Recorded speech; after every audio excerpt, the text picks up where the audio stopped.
नमस्कार दोस्तों।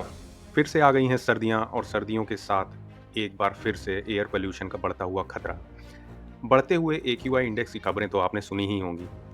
आज हम जानते हैं कि दिल्ली और आसपास के इलाकों में बढ़ते हुए प्रदूषण का मूल कारण क्या है।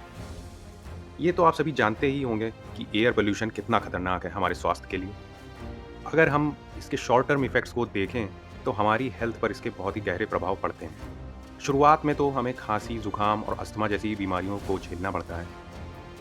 कुछ लोगों को हार्ट अटैक, स्ट्रोक, एरिथमिया जैसी बीमारियां भी हो सकती हैं। अगर लॉन्ग टर्म इफेक्ट्स को देखें तो ज़्यादा हाई एयर पोल्यूशन हमारे लिए लंग कैंसर से लेकर न्यूरोलॉजिकल डैमेज तक भी कर सकता है। चलिए अब हम जानते हैं कि दिल्ली और एनसीआर के रीजन में एयर पोल्यूशन का प्रकोप इतने लंबे समय तक यानी कि सर्दियों में नवंबर से लेकर मार्च तक क्यों रहता है। विशेषज्ञों द्वारा गाड़ियों से निकलने वाला धुआं, इंडस्ट्रीज या फैक्ट्रीज से निकलने वाला धुआं, बायो वेस्ट को जलाना या कुछ स्थानों पर एग्रीकल्चर वेस्ट को या पराली जलाने को वायु प्रदूषण का मुख्य कारण माना गया है।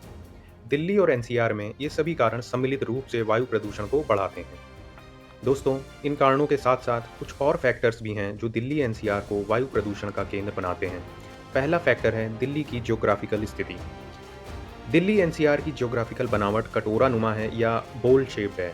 उत्तर भारत की एक तरफ हिमालय रेंज है जो कि पश्चिम से चलने वाली हवाओं को ट्रैप करता है। सर्दियों में तापमान कम होने के कारण हवा ठंडी होकर सतह की तरफ आ जाती है और इसके साथ ही प्रदूषण के कण, जिन्हें हम स्मॉग भी कहते हैं, सतह की तरफ आ जाते हैं और ट्रैप हो जाते हैं।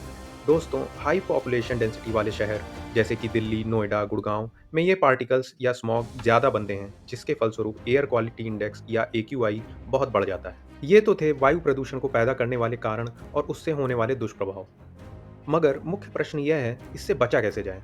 देखिए दोस्तों, बचने के लिए घर से कम निकलें, पानी ज़्यादा पिएं, मास्क लगाएं, पब्लिक ट्रांसपोर्ट का उपयोग करें। अगर आपको स्वास्थ्य संबंधित कोई भी समस्या होती है तो तुरंत डॉक्टर की सलाह लें।